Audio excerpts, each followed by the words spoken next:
Ертеде егіншілікпен айналысатын Мәди мен Мейір деген екі бауыр өмір сүріпті.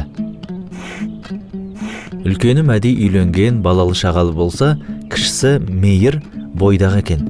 Алайда олар соған қарамастан жыл сайынғы егін өнімін өзара тең бөлісіп отырады екен. Күндердің бір күнінде Мейір: "Мен осы не істеп жүрмін?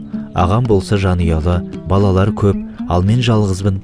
Ішіп жемме көп кетпейді. Онымен өнімді бұлайша тең бөліп жүргенім еш әділдікке жатпайды ғой" деп, сол түні қамбасынан бір қап дән әкеліп, ағасының қоймасына білдірмей төгіп кетеді. Осы әдет бірнеше күнге жалғасады. Осы күндері Мәди де інісінің жайын уайымдап ойға кетеді. "Мен осы не істеп жүрмін? Менің сүйеу болар әйеліммен жәрдемдесетін балаларым бар, ал інім жалғыз. Оған болашағын реттеп жағдайын жасау үшін көбірек өнім керек емес пе?" деп, ол да әр түні білдірмей інісінің қамбасына бір қап дәннен таси бастайды. Осы сарынмен арада біраз уақыт өтеді.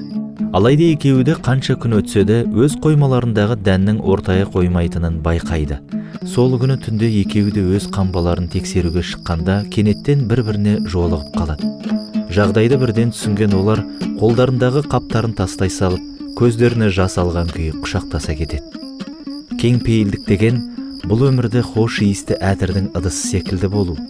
Ол ішіндегісінің барлығын өзгелерге сыйлап, босап қалған күйде де жағымды иісінен ажырамай тұрады.